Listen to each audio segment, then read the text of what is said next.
Mesdames et messieurs, bonjour. Ici Vincent Aurélien-Pepin. Bienvenue à votre bulletin de nouvelles TVCL pour la période du 27 novembre au 3 décembre. Nous commençons cette semaine avec la ville de Mont-Tremblant qui a entrepris de moderniser un large segment de ses luminaires de rue vers la technologie d'AILE. 736 luminaires seront ainsi remplacés, ce qui générera des économies d'énergie et de coûts d'entretien de plus de 45 000 par année. L'investissement de plus de 325 000 sera ainsi remboursé en à peine plus de 7 ans. Ces lampadaires sont les plus communs dans les villes du Québec. On les reconnaît facilement à leur tête recourbée vers le sol, d'où leur nom de tête de cobra.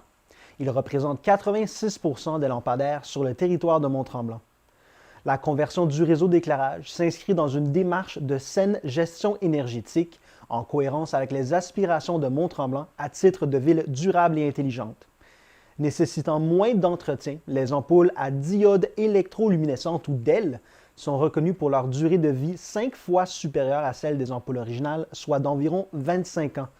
Celles-ci permettent par ailleurs de diminuer considérablement la pollution lumineuse. En effet, l'éclairage généré étant directionnel, la lumière intrusive dans les milieux de vie sera limitée, en plus de protéger la vue du ciel étoilé en réduisant la lumière émise vers le ciel. Ces luminaires sont d'ailleurs certifiés ciel noir.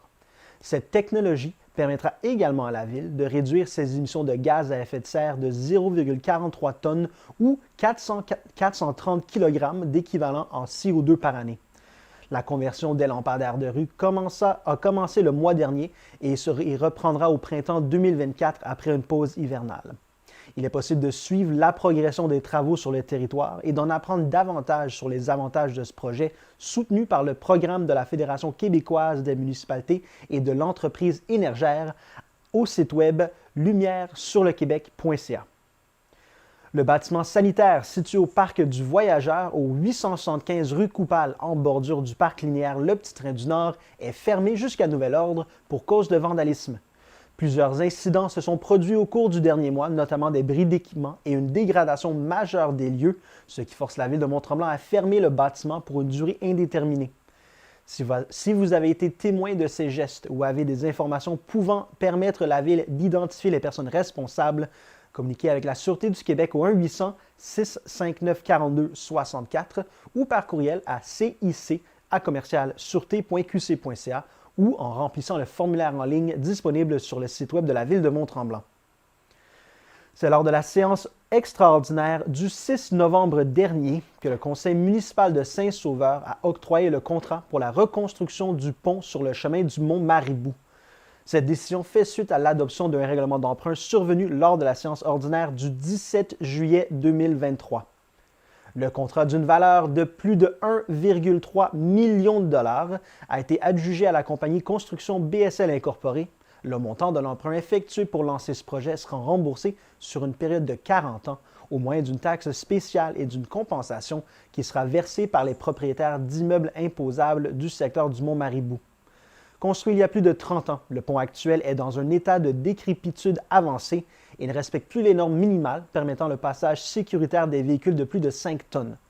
Le nouveau pont sera érigé juste à côté de l'ancien et ses dimensions seront augmentées afin de répondre aux nouvelles normes routières du ministère du Transport du Québec. De par sa largeur de 4,9 mètres et sa longueur de 26 mètres, les assises se situeront à l'extérieur des bandes riveraines de la rivière Simon, protégeant ainsi le milieu humide qui s'y trouve. Les travaux débuteront au printemps prochain et s'échelonneront jusqu'à l'automne 2024. L'ancien pont servira de voie de contournement pendant la durée des travaux, avant d'être démantelé dans une phase subséquente. Les contraintes de circulation seront communiquées aux résidents du secteur ainsi qu'à la population dans les semaines précédant le début des travaux. À Saint-Sauveur, des postes sont à combler au sein de 2 comités relevant du service des loisirs, de la culture et de la vie communautaire. Un citoyen représentant les aînés est recherché pour joindre le comité de suivi pour la mise en œuvre du plan d'action local de la politique des familles et des aînés de la MRC des Pays d'en haut. Le mandat de ce comité est de suivre la mise en œuvre du plan d'action et de recueillir les données lui permettant d'émettre des recommandations au conseil municipal. Il doit aussi documenter les changements à survenir en cours d'implantation ainsi que leurs motifs. Les rencontres ont lieu 3 à 4 fois par année en début de soirée et sa constitution sera valide jusqu'à l'automne 2024.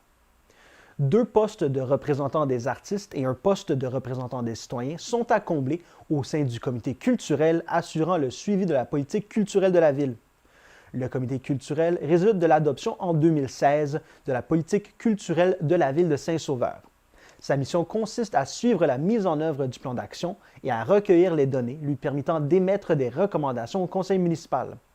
Encore une fois, les rencontres ont lieu de 3 à 4 fois par année en début de soirée et sa constitution sera valide jusqu'à l'automne 2025. Pour pouvoir poser sa candidature, il faut être résident de la ville de Saint-Sauveur, il faut faire preuve de jugement et d'analyse, il faut représenter la tranche d'âge des aînés ou être un artiste et ou avoir une bonne connaissance des dossiers culturels à Saint-Sauveur, il faut avoir de l'expérience au niveau d'implication dans des comités citoyens. Toute personne intéressée de 18 ans et plus est invitée à soumettre sa candidature au service des loisirs, de la culture et de la vie communautaire en spécifiant le poste convoité et en incluant une lettre d'intention décrivant son intérêt, sa motivation et ses compétences pour le mandat choisi.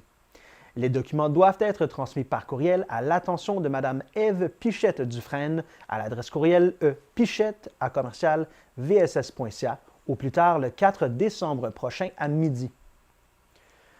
La ville de Saint-Sauveur a souligné la performance sportive de 3 athlètes sauverois lors de la séance du conseil municipal du 20 novembre dernier.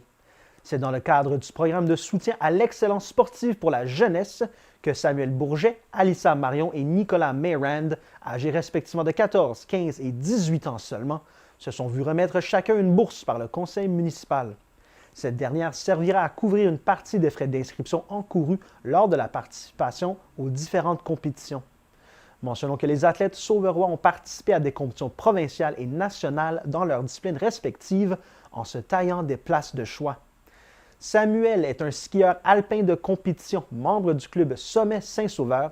Il a été sélectionné pour l'équipe élite des Laurentides. Cette année, la première dans la catégorie U16, il a notamment participé au championnat de l'Est du Canada, où il s'est taillé une 5e place au slalom géant et une 13e place au classement général. Samuel a aussi terminé 4e au classement général régional de la division laurentienne de ski, 10e au classement général des championnats provinciaux et 1er de tous les athlètes nés en 2008. Elle a participé au championnat canadien novice en Alberta où son équipe a remporté la 8e position et au championnat de la section Québec où c'est une première position qui a été décrochée. Pour performer à ce niveau, Alissa se pratique en moyenne 12 heures par semaine avec son équipe en plus des heures de pratique individuelle. Finalement, Nicolas est un athlète de ski acrobatique free ski. Il entame sa 6e saison de descente acrobatique et s'entraîne depuis 3 ans avec le club Motion Free Ski. Étudiant au cégep, il est membre de l'Alliance Sport-Études et est reconnu comme un athlète de niveau espoir par la Fédération Ski Acro Québec. La saison dernière, il a participé à de nombreuses compétitions, dont la Winsport Free Ski Junior Nationals à Calgary. Lors de cette compétition, dans la catégorie U18, Nicolas s'est taillé une 7e place au half-pipe, une 8e place au big air et une 14e place en descente acrobatique. Lors de la séance ordinaire du 20 novembre dernier, le conseil municipal de Saint-Sauveur a entériné la nomination d'employés au service du génie. Auparavant jumelé au service des travaux publics, le génie est devenu un service à part entière le 19 juin dernier. Dès lors, c'est le directeur général de la ville, M. Jean-Philippe Gadebois, qui agissait comme directeur par intérim.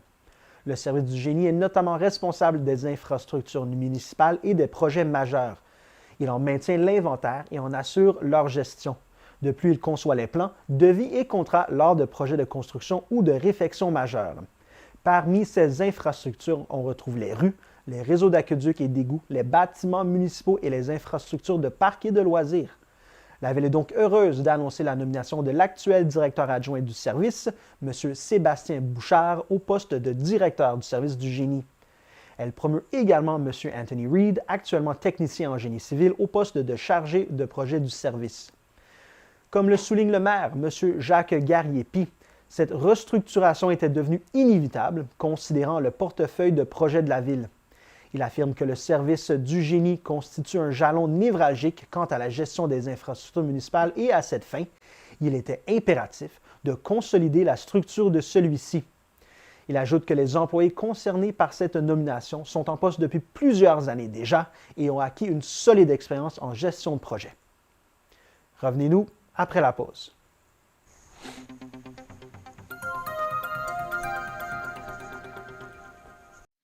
Donc, je vais faire les salutations officielles. Comme ça, tous nos dignitaires pourront se considérer salués. Alors, Madame Chantal Janotte, députée de la circonscription de La Belle, Monsieur Luc Lefebvre, directeur de bureau, Madame Guylaine Lyra, conseillère municipale à la ville de Mont-Tremblant, Monsieur Martin Barbeau, président du conseil d'administration du CSSL, Monsieur Sébastien Tardif, directeur général du CSSL, Madame Isabelle Nareau, directrice du campus Mont-Tremblant, Monsieur Patrice Leroux, directeur du service des ressources matérielles au Centre de services scolaires de Laurentides, Madame Mélanie Labrie, chargée de projet au CSSL, membres du conseil d'établissement, membres du personnel de l'École La Relève, parents d'élèves s'il y a lieu, et élèves, bienvenue, merci d'être avec nous aujourd'hui. Vous m'avez posé, il y a quelques-uns d'entre vous qui m'avaient demandé pourquoi il y a des bonbons. En fait, c'est que vous allez pouvoir retourner avec des bonbons à la maison ce soir si vous êtes tranquille et que vous écoutez bien les discours qui vont avoir lieu. Donc, c'est libre à vous. Il n'y a pas de doute. Ça va bien se passer. Vous allez être tranquille, hein? Tranquille. Puis ici, vous m'avez aussi demandé, on a préparé des cartes qui, en fait, c'est des graines de fleurs qui sont à l'intérieur, puis vous allez pouvoir, il y en a un paquet pour chaque classe, donc vous allez les recevoir après la cérémonie. Puis, ça va être votre enseignante qui va vous les donner. Et vous allez pouvoir planter ça à la maison aussi. Vous pouvez même colorer, si vous voulez, les tournesols et tout ça. Puis, chaque invité également qui est là aujourd'hui, les adultes aussi ont le droit d'avoir des cartes de fleurs à planter. Donc, ce sera tout fait par après. Pour débuter, donc, j'invite Mme Chantal Janotte, députée de la circonscription de La Belle, à venir s'adresser à vous.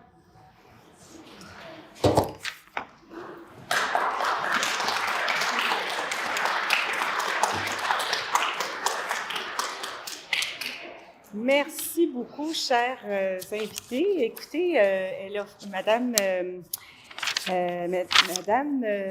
Pagé, a fait une très belle entrée en soulignant la présence de plusieurs personnes importantes ici, mais je vais profiter de l'occasion pour quand même les renommer parce que c'est important.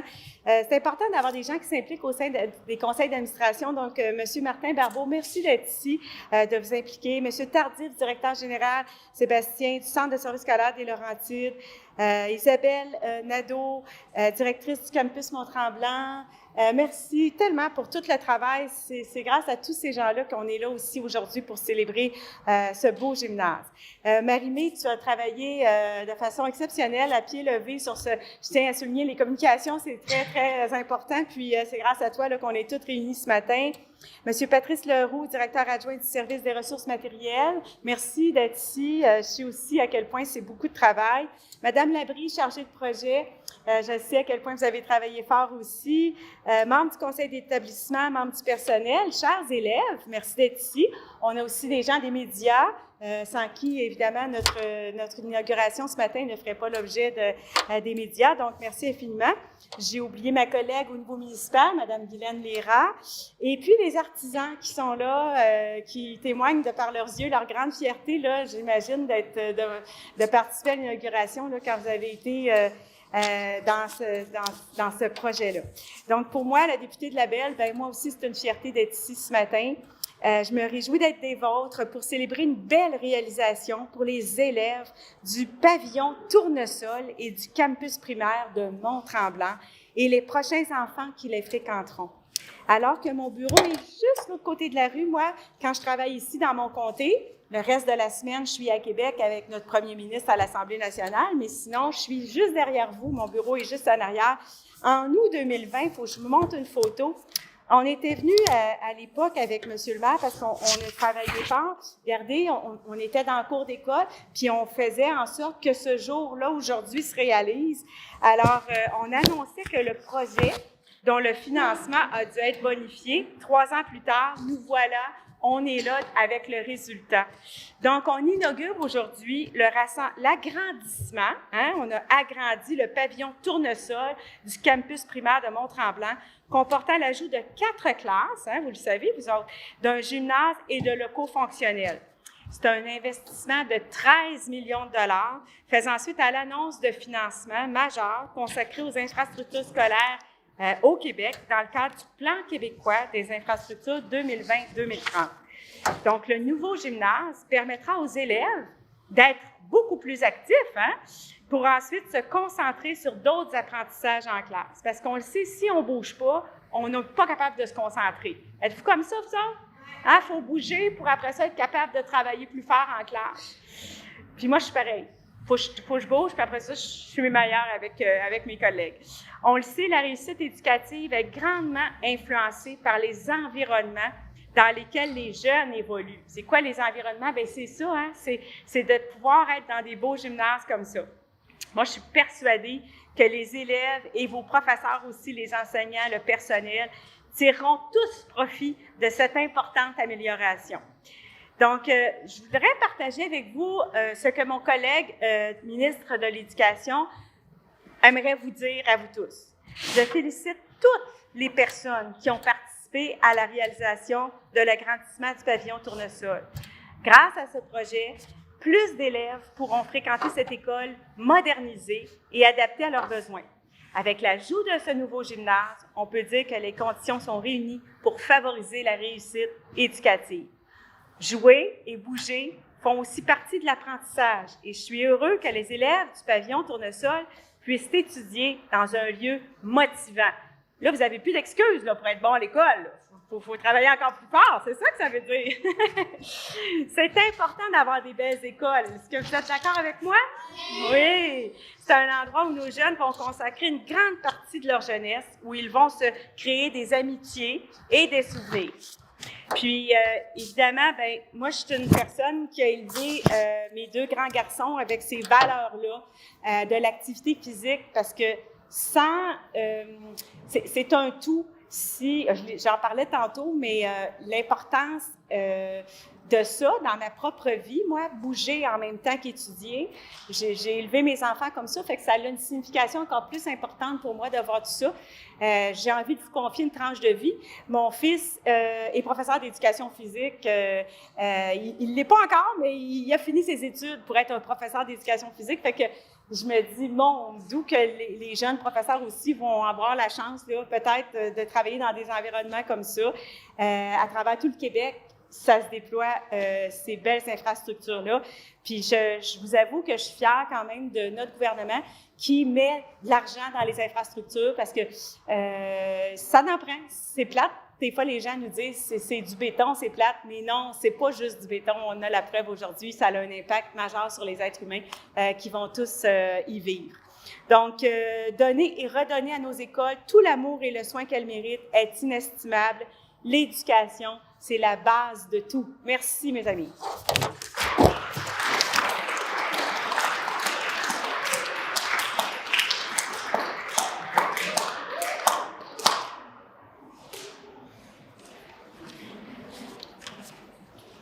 Bonjour tout le monde. Je m'appelle Martin Barbeau, je suis président du conseil d'administration du centre de services scolaires. Je suis aussi papa d'élèves. Mon plus jeune, fréquente l'école de Saint-Sauveur, au sud du territoire. Merci pour votre allocution, Mme Jeannot. Donc, je veux vous saluer, les enfants, les parents, tout le personnel du centre de services et quelques professeurs peut-être qu'il y a ici aussi. L'éducation, c'est la fondation sur laquelle nos enfants, c'est-à-dire vous, bâtissent leur avenir d'adultes et de citoyens. Ça doit être au cœur de nos préoccupations comme société. Les parents, les enseignants, la direction d'école, toute l'équipe école en fait, et les équipes du centre de service ont tous un rôle essentiel à jouer afin de créer les meilleures conditions possibles pour favoriser l'apprentissage de nos enfants. Et sérieusement, quand on constate le résultat ici, au pavillon Tournesol, je vous trouve vraiment chanceux. Je pense qu'on peut être fier de faire partie de la grande communauté éducative des Laurentides. C'est tout. C'est tout pour moi. J'invite maintenant Sébastien Tardif, directeur général du Centre de services scolaires des Laurentides, à vous adresser la parole.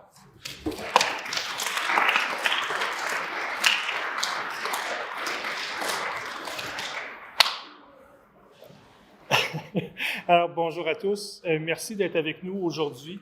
J'aimerais féliciter toutes nos équipes, principalement au service des ressources matérielles, Mélanie, qui a été chargée de projet. Merci beaucoup. Merci aux collaborateurs, les artisans du projet. On est très, très, très heureux de vous avoir avec nous aujourd'hui. En gestion de projet, il y a 3 choses qu'on regarde beaucoup. On regarde le budget, ça a été respecté. On regarde l'échéancier, ça a été respecté. Et on regarde la portée, puis la portée, on peut la constater aujourd'hui. Alors, félicitations, on peut dire mission accomplie. Ça a été un effort colossal. Il y a un petit sprint de dernière minute. On en parlait avec Isabelle, la directrice d'école, pour que les enfants puissent rentrer dans leurs nouveaux locaux en début d'année scolaire. Alors, merci sincèrement d'y avoir contribué.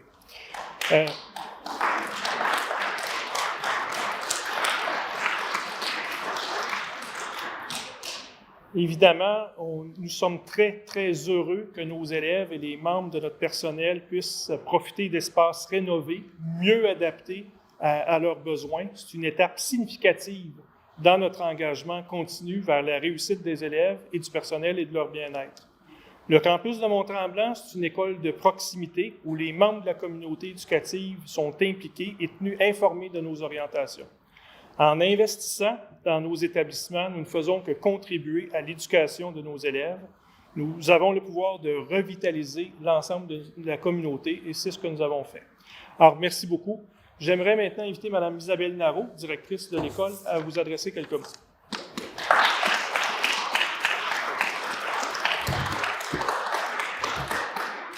Bonjour tout le monde, merci beaucoup d'être là, d'être présent avec nous aujourd'hui. J'ai envie de vous dire, les enfants, vous êtes bien partis. Je pense que vous allez les avoir avant de partir pour la maison. Alors, vous faites super bien ça. Les gens terminent, vous applaudissez, vous êtes assis tranquille. Vous êtes très, très bon. Alors, quand même, je prends encore 1 minute de ton temps. Toutes les personnes qui sont passées, Mme Janotte, M. Barbeau, M. Tardif, ont parlé de l'implication et de l'engagement de plusieurs acteurs pour rendre possible la présence de nos élèves aujourd'hui dans les gymnases. Je dois vous dire que ici, à l'école Tournesol, il y a autour de près, en fait, Tournesol et aussi, parce qu'on n'en a pas parlé, mais les installations ici sont partagées avec les élèves de l'école L'Odyssée. Alors, ils peuvent venir faire leur éducation physique ici, d'où le fait que tu croises tes amis sur la cour et ainsi de suite. Alors, merci beaucoup de nous avoir permis d'accéder à des installations qui sont aussi, je dirais, contemporaines, belles, qui nous permettent à nous, les travailleurs de l'école et aux enfants, d'être dans des bureaux qui sont intéressants, dans des gymnases où est-ce qu'on est bien, qu'on peut lancer le ballon haut. Hein? Ici, on peut. Ça ne risque pas de nous retomber sur la tête vite, vite. Alors, merci beaucoup à tout le monde. Je ne prends pas plus de votre temps. Puis, félicitations, Constec et, tous vos intervenants. Vous avez été des partenaires extraordinaires pour nous. Merci beaucoup. Madame Labrie, je m'excuse, je prends plus de temps, mais nous, sur le terrain, au quotidien, Madame Labrie, les intervenants de Constec, je vous remercie. Vous avez été des partenaires incroyables pour nous. Merci.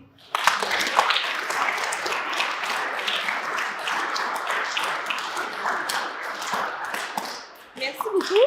On va procéder à la coupe du ruban, qui est une tradition, en fait, quand on ouvre un nouvel établissement. Alors...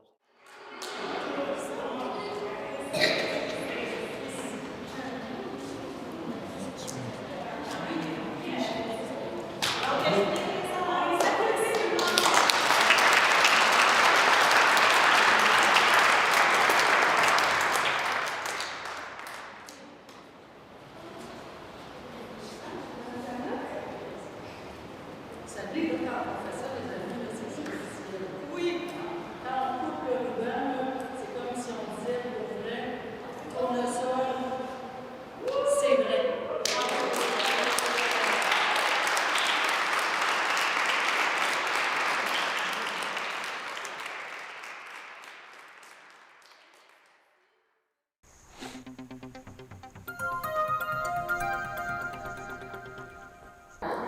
Madame Janotte, on vient de sortir de la grande semaine des tout-petits et de célébrer la journée mondiale de l'enfance. Le thème était « Ce qui me fait sentir en sécurité ».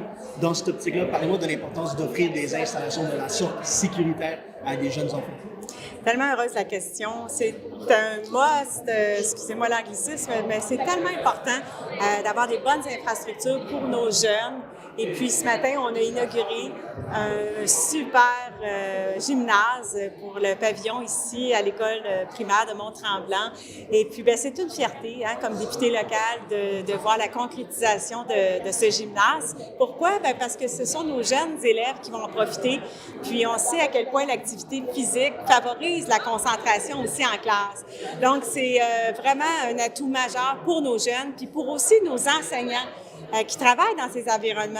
Donc, c'est motivant, là, vraiment pour eux tous. Oui, c'est ça. Vous avez dit que les enfants vont en profiter, mais il ne faut pas oublier de mentionner que les enseignants également vont en profiter ils vont profiter d'installations à la fine pointe pour pouvoir offrir les meilleurs services et la meilleure éducation possible aux jeunes. C'est exactement ça. C'est nos jeunes, c'est pas motivant quand tu travailles, quand tu t'en viens faire une partie de volleyball ou de basketball avec de vieuses infrastructures où il n'y a pas de fenêtre, où il n'y a pas de plafond, où il n'y a pas d'aération. Mais là, non seulement pour nos jeunes, mais pour nos professeurs, vous avez raison de le souligner. C'est important. Nos professeurs, ce sont eux les bâtisseurs. Ce sont grâce à nos professeurs que nos jeunes s'émancipent. Donc, c'est une grande fierté. Encore une fois, notre gouvernement a investi 13 millions de dollars dans cette nouvelle structure. Donc, vraiment heureuse ce matin là, d'avoir pu participer à cette inauguration officielle. C'est vraiment des locaux et un gymnase et un édifice fantastique. Merci beaucoup, Mme Janotte. Merci à vous. Bonne journée.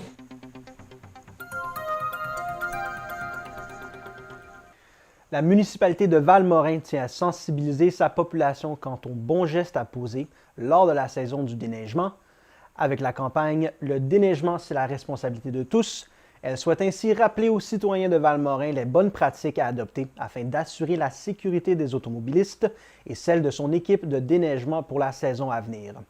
Ce qui peut obstruer le passage des véhicules de déneigement devient une source de danger pour les équipes municipales, mais également pour les usagers de la route. Voici donc les bonnes pratiques à adopter pour la saison hivernale. Pour ne pas obstruer la voie publique lors de la collecte des déchets, matières résiduelles et matières organiques, il est nécessaire de positionner les bacs en bordure de rue à l'intérieur de l'entrée privée avant la collecte et de retirer les bacs dès la collecte effectuée. Lorsque vous déneigez votre entrée, évitez de déposer la neige dans la rue, sur le trottoir ou dans tout lieu public. Il est important de respecter le règlement municipal sur le stationnement et l'horaire hivernal que comporte celui-ci. Ainsi, le stationnement hivernal est interdit en tout temps sur l'ensemble du territoire, à l'exception des endroits identifiés et prévus à cet effet, c'est-à-dire dans les stationnements publics, les endroits identifiés et dans certains secteurs donnant accès à la pratique du plein air hivernal. Il y a quelques exceptions, dont le stationnement est autorisé les 24, 25 et 26 décembre, ainsi que les 31 décembre, 1er et 2 janvier.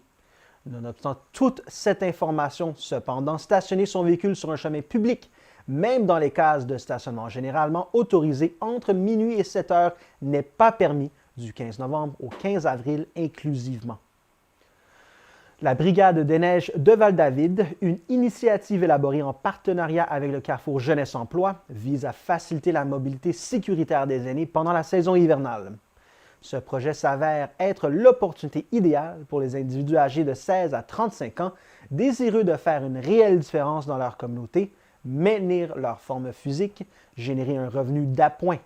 Le fonctionnement est très simple. Vous devez vous inscrire sur le site web de la municipalité de Val-David. Vous recevrez les adresses où effectuer le déneigement cet hiver. Vous effectuerez le déneigement et recevrez une allocution de participation et une multitude de sourires en retour. Pour plus d'informations, vous pouvez communiquer avec Joanie au 819-321-1774 au poste 230 ou par courriel à joanie@cjelaurentide.org. Notez que les inscriptions pour les aînés seront ouvertes ultérieurement en fonction du nombre de participants inscrits à la Brigade des neiges 2024. La municipalité de Val-David a annoncé que les frais de location des nouveautés à la bibliothèque sont désormais abolis, rendant ainsi la découverte des dernières parutions accessible à tous. Pour profiter des services de la bibliothèque, l'inscription au comptoir de services est requise. L'abonnement, renouvelable tous les 2 ans, reste gratuit pour les résidents de Val-David et de Val-Morin, avec une preuve de résidence exigée lors de l'inscription ou du renouvellement. L'abonnement permet le prêt de 10 livres et 4 périodiques pour une période de 3 semaines, renouvelable 2 fois. Les frais pour les non-résidents. Il y a cependant des frais pour des non-résidents. Ajoutons que depuis le 11 avril 2023, les frais de retard sont abolis conformément à l'adoption d'un règlement par la municipalité. La Ville de Sainte-Adèle souhaite rappeler à tous les citoyens que le stationnement des véhicules routiers est interdit sur tous les chemins publics, tous les jours de minuit à 7 heures, du 1er novembre au 15 avril inclusivement de chaque année, à l'exception de la période des fêtes qui est du 23 décembre au 6 janvier inclusivement.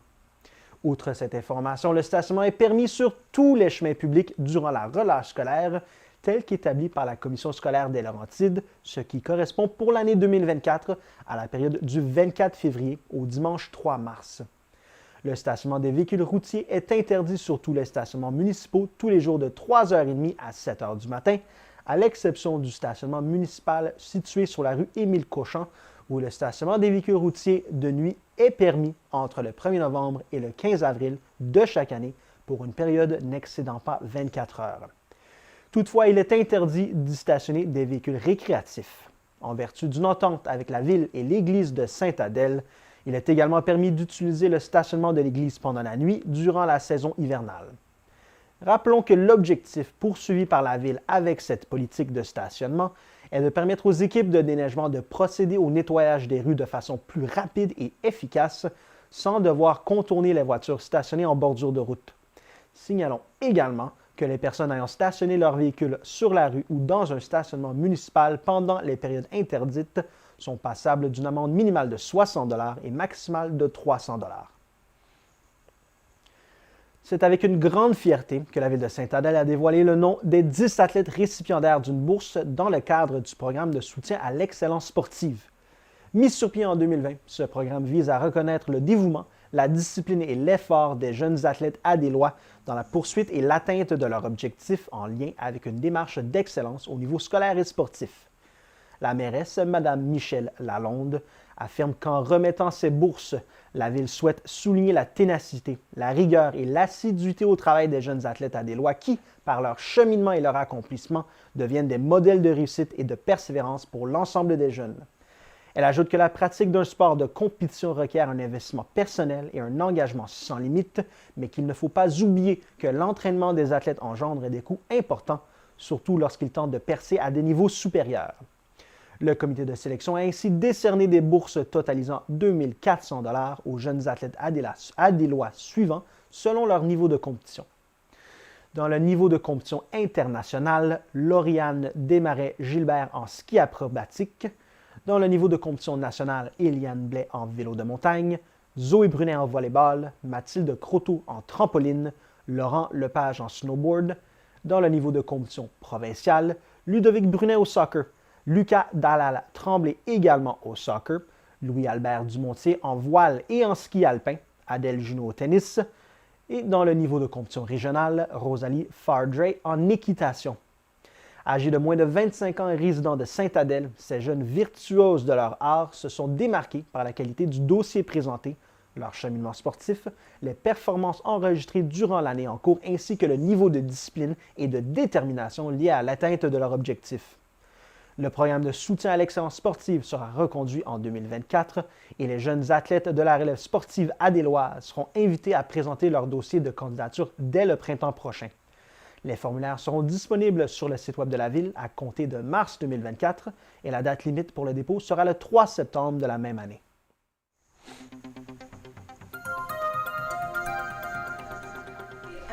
D'abord, aux salutations officielles, donc les dignitaires présents vont pouvoir se considérer comme salués, puis je vais passer la parole à la première personne.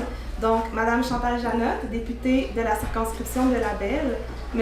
Luc Lefebvre, directeur de bureau, M. Johnny Salera, maire de la municipalité de la Minerve, M.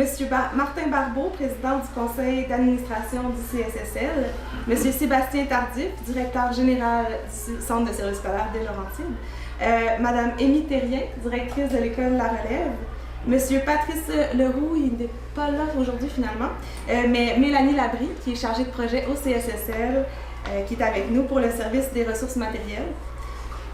Le membre du conseil d'établissement, je ne sais pas s'il y en a aujourd'hui qui sont présents, mais bienvenue, merci d'être là. Membre du personnel de l'école La Relève, bienvenue. On n'a pas d'élèves aujourd'hui. Est-ce qu'il y a des parents d'élèves qui sont là? C'est quand même qui ont plus qu'un chapeau aujourd'hui. On remercie les gens qui ont plusieurs chapeaux aussi d'être là aujourd'hui. Et bienvenue, et sans plus tarder, j'invite M. Sébastien Tardif, directeur général, à vous adresser la parole. Alors, bonjour à tous. Merci de nous recevoir aujourd'hui pour une annonce importante ministérielle.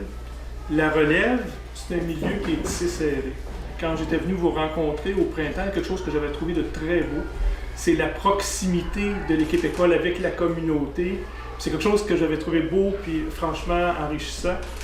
C'est une école de proximité où les membres de la communauté sont impliqués et tenus informés, puis pour laquelle l'éducation, c'est une valeur importante. Alors c'est ce qu'on souhaite, une école communautaire, puis je pense que l'école La Relève, c'est quelque chose qui la représente bien. Notre objectif, c'est de favoriser la réussite des élèves, en plus de contribuer à leur offrir un milieu sain et sécuritaire, et évidemment au personnel aussi. Puis l'annonce qui va être faite aujourd'hui est de nature à rencontrer, à améliorer ces deux volets-là. En investissant dans nos établissements, on ne fait pas que contribuer à l'éducation des élèves, mais on pense qu'on peut revitaliser l'ensemble de la communauté. Alors j'inviterai maintenant M. Martin Barbeau, président du conseil d'administration du centre de service, à vous adresser la parole.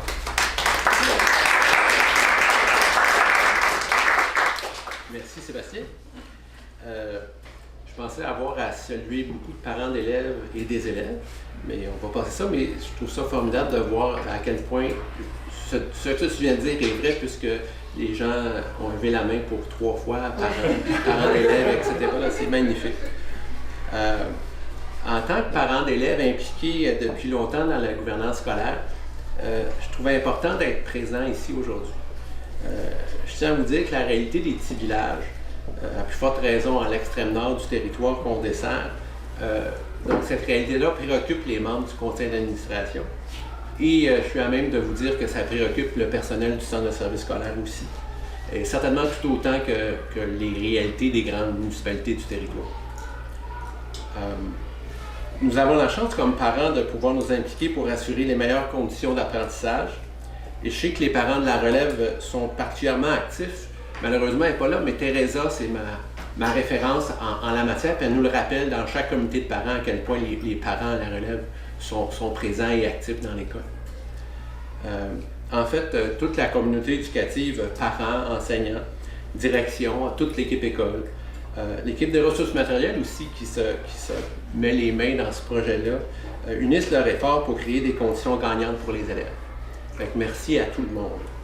J'invite maintenant Mme Chantal Janotte, députée de la circonscription de Labelle, à s'adresser à vous.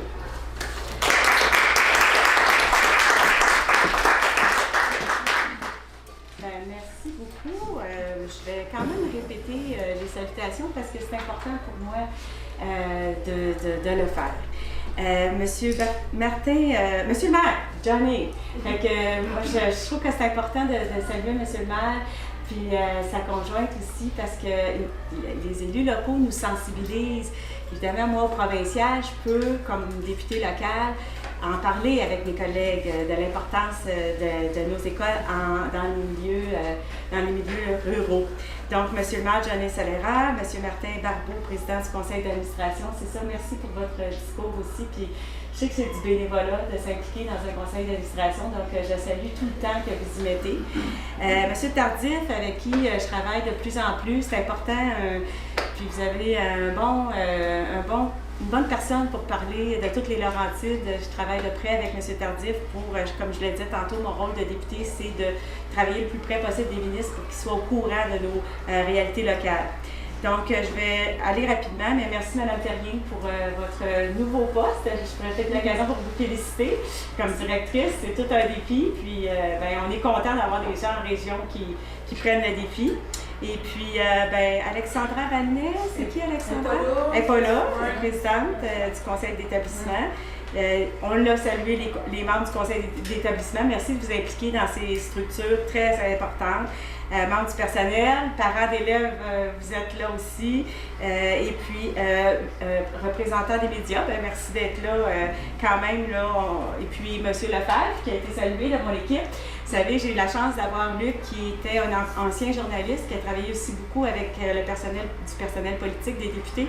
Puis souvent, Luc fait le job des journalistes en région, on en a de moins en moins, fait que c'est lui qui envoie. Fait que c'est pour ça qu'on va être dans les médias probablement grâce à Luc. Donc, je me réjouis vraiment de cette annonce aujourd'hui.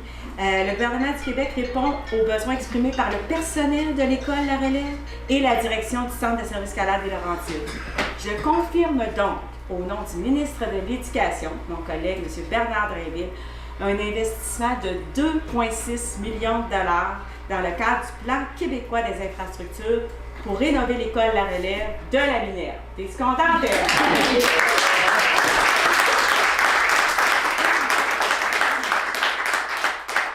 Cette rénovation était très attendue.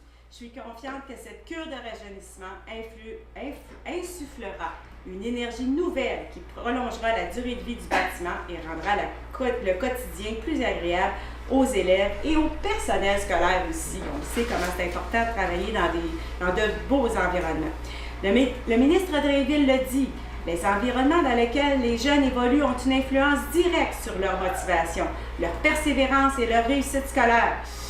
Sébastien me montrait ça dans une autre école. Il me dit, regarde, autrefois, il y avait une colonne, il m'expliquait que l'élève qui est assis là, Mme Jeannette, il ne peut même pas voir le tableau parce que c'est des vieilles écoles. Donc, le gouvernement poursuit ses efforts afin d'inverser la tendance et d'établir l'état de nos infrastructures scolaires, rétablir-les. C'est d'ailleurs l'une des 7 priorités du ministre Drainville. L'école La Relève en est un excellent exemple. C'est important d'avoir de belles écoles, un endroit où nos jeunes vont consacrer une grande partie de leur jeunesse, où ils vont se créer des amitiés, des grands souvenirs aussi. Je remercie à mon tour toutes les personnes qui ont participé de près ou de loin à l'avancement de ce beau projet.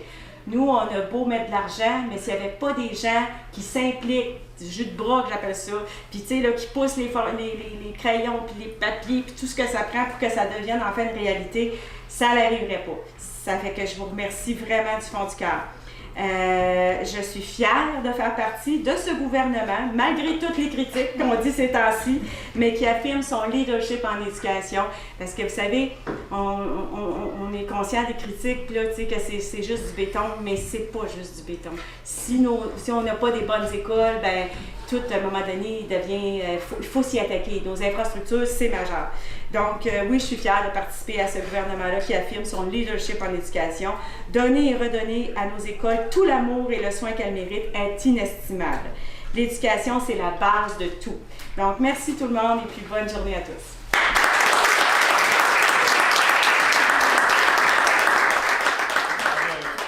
Merci beaucoup. C'est quand même important. 2,6 millions, ça nous donne tout un élan pour revitaliser l'école ici. Du côté du centre de services scolaires, on bénéficie, il faut le dire, on est en mode rattrapage au niveau des infrastructures au Québec, puis le gouvernement actuel investit beaucoup, mais on a des budgets qui ont été augmentés, notamment en lien avec les maintiens de bâtiments. Puis le centre de services scolaires va puiser 1,6 million à même ces budgets-là de maintien de bâtiments pour s'ajouter aux 2,6 qui viennent directement de cette annonce-là, pour un total de 4,2 millions.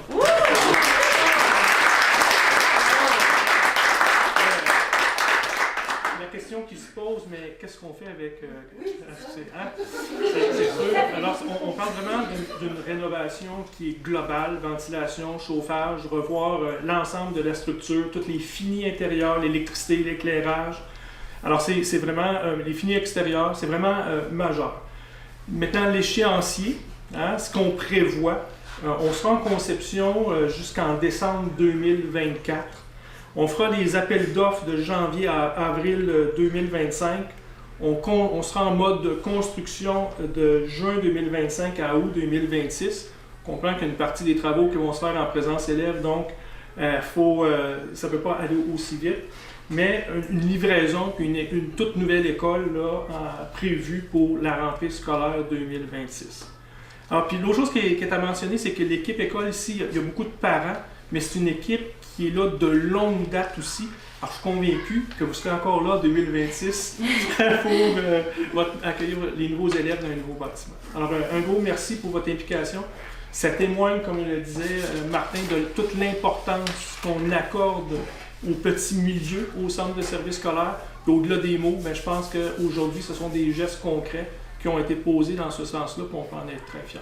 Alors, merci beaucoup, Mme Janotte. C'était franchement très apprécié. Merci, M. le maire, d'avoir été présent. Je sais que c'est important pour vous aussi, Martin, comme président du conseil d'administration. Très, très apprécié. Alors voilà, c'était ça l'annonce qu'on avait à faire aujourd'hui. Je sais qu'il y en a qui avaient pris certaines paris par rapport à ça. J'espère qu'on vous a quand même un peu surpris. Merci beaucoup.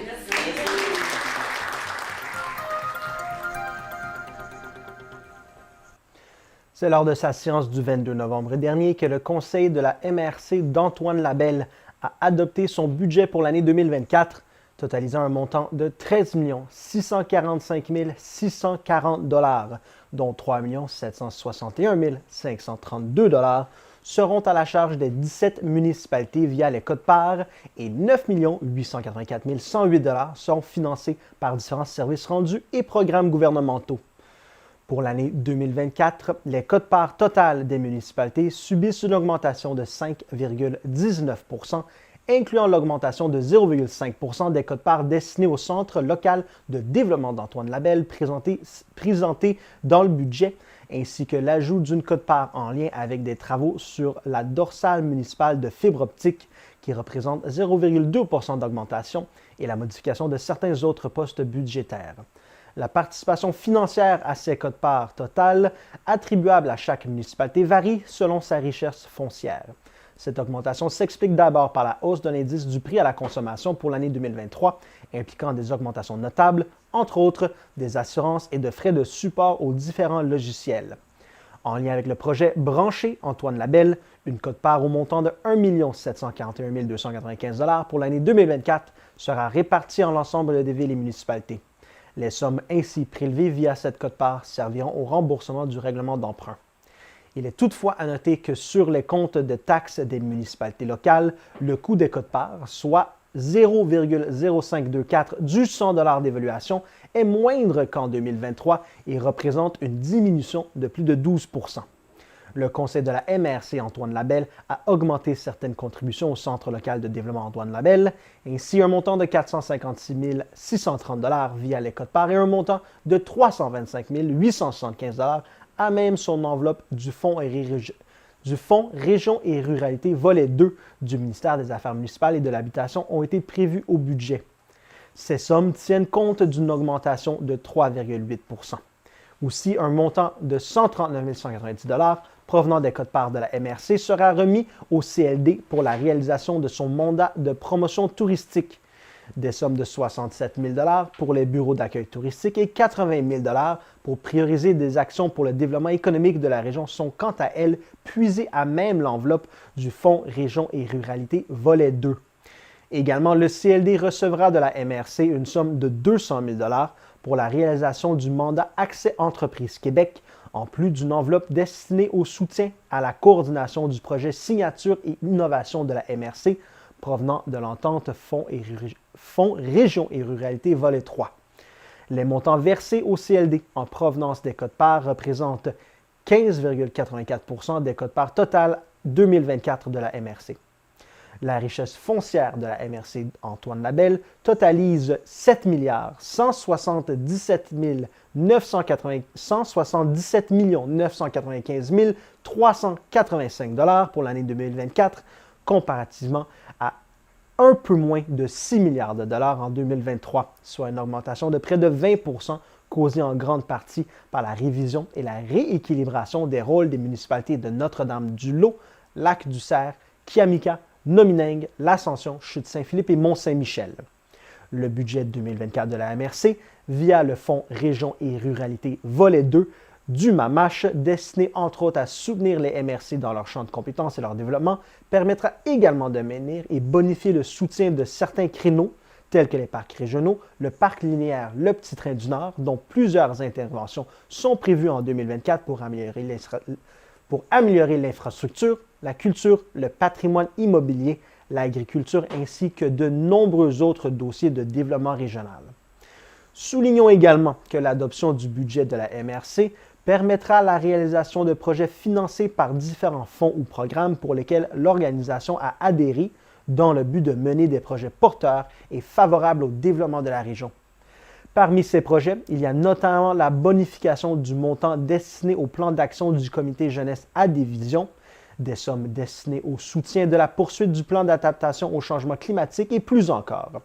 Des ententes sectorielles permettant aussi l'élaboration de nombreux projets porteurs sont également prévues à ce budget. Par exemple, l'entente avec le ministère de l'Agriculture, des Pêcheries et de l'Alimentation du Québec visant la mise en œuvre d'actions pour favoriser le secteur agroalimentaire du territoire. En ce qui concerne l'adoption du budget pour les territoires non organisés pour l'année 2024, celui-ci présente une augmentation globale des dépenses de 9,95 %. Ces augmentations sont justifiées, entre autres, par l'expansion des mesures en matière de sécurité civile, dont le système d'appel d'urgence et la desserte du système de radiocommunication en TNO. Le taux de taxe foncière générale sera diminué de 0,0064 $ par 100 $ d'évaluation pour être amené à 0,4389 $ par 100 $ d'évaluation.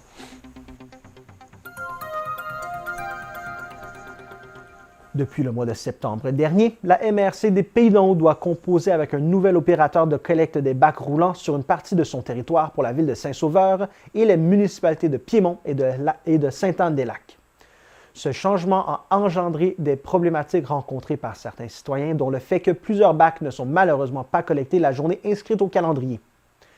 La MRC prend cette situation très au sérieux et déploie tous les efforts et moyens pour corriger la problématique dans les meilleurs délais. La MRC exige de tous ses opérateurs que les règles élémentaires de qualité de service soient respectées afin d'offrir aux citoyens le service conformément aux journées prévues. Les citoyens demeurent par contre les meilleurs alliés de la MRC pour s'assurer du suivi rendu par ses opérateurs. Si un des bacs n'a pas été collecté la journée prévue au calendrier, il est demandé aux citoyens concernés de le laisser exceptionnellement au chemin jusqu'au lendemain soir et de signaler l'événement via le formulaire de requête en ligne disponible sur le site web de la MRC. La MRC des Pays-d'en-Haut a adopté son budget pour l'année 2024 lors de la séance du Conseil tenue le 22 novembre dernier à la place des citoyens de Sainte-Adèle. Un budget qui reflète une croissance bien présente dans les territoires des Pays-d'en-Haut, celle de sa population, de sa richesse foncière et des responsabilités que les municipalités ont confiées à leur MRC. Dans les innovations du budget, la MRC consolide l'excellence des sentiers de son territoire en consacrant une réserve financière visant leur pérennité. Ainsi, un budget de 26,9 millions de dollars pour 2024, les quotes-parts des municipalités atteindront 15 669 635 $, soit une augmentation de 9 % par rapport à l'année précédente. Durant la pandémie, la MRC a enregistré une croissance démographique de près de 15 % pour atteindre 48 206 résidents permanents. Qui dit croissance démographique dit impact sur le marché immobilier. De nombreuses personnes ont élu domicile soit en transformant une résidence secondaire en résidence principale, soit en achetant une résidence existante ou neuve. Cependant, cette expansion démographique a intensifié les besoins en services et infrastructures, exerçant ainsi une pression financière sur les ressources publiques. Le boom immobilier a toutefois eu un impact significatif sur les revenus fonciers des municipalités de la MRC.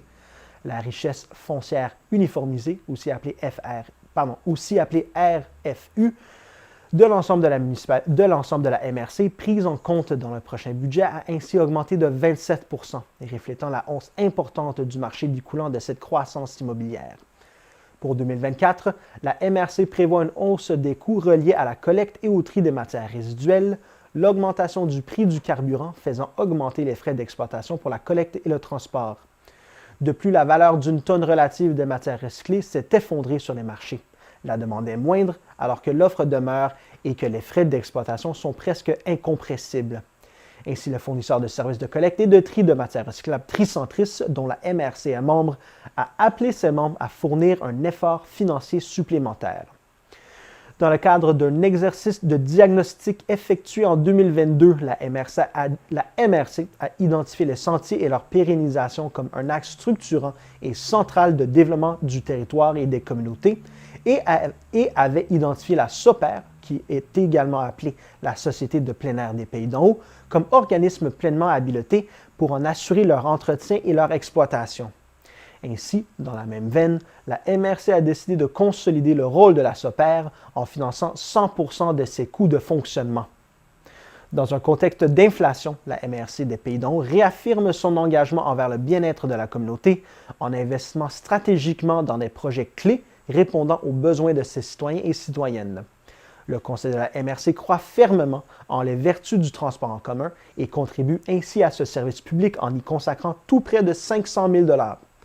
Enfin, soulignons qu'à la suite d'une initiative spontanée de la part des élus du Conseil de la MRC, cette dernière apportera un soutien financier additionnel de 30 000 $ aux organismes communautaires œuvrant notamment en sécurité alimentaire du territoire, soit Soupe et compagnie des Pays d'en haut, l'Entraide bénévole des Pays d'en haut et le Garde-manger des Pays d'en haut.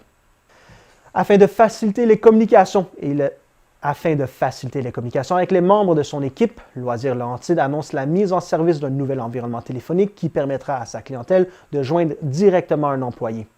À Saint-Hippolyte, le conseil municipal a accepté de verser 400 $ à l'organisme SOS Violence Conjugale et 400 $ au Centre d'action bénévole de Saint-Jérôme. La mission de SOS Violence Conjugale est de contribuer à la sécurité des victimes et à la réduction de la violence conjugale et de ses conséquences en offrant des services aux victimes, à la population et à toutes les personnes touchées par la violence conjugale. La mission du Centre d'action bénévole de Saint-Jérôme est de promouvoir et de développer l'action bénévole dans les différents secteurs de l'activité humaine en favorisant un espace d'engagement bénévole autour des enjeux qui concernent la population du territoire de la MRC de la Rivière-du-Nord et de la MRC Mirabel-Nord. De plus, le Centre d'action bénévole offre des services d'aide et d'accompagnement, des services de travaux manuels et de travail de milieu auprès des aînés. Ces deux organismes desservent le territoire de Saint-Hippolyte. Considérant que la municipalité de Saint-Hippolyte souhaite profiter d'espaces publicitaires et rédactionnels dans le journal Le Chantier au cours de l'année 2024 et que l'entente actuellement en vigueur viendra à échéance le 31 décembre prochain, le conseil municipal a approuvé le renouvellement de l'entente avec le journal Le Chantier pour une période de 3 ans, soit du 1er janvier 2024 au 31 décembre 2026 pour un montant annuel de 17 280 $ plus les taxes applicables.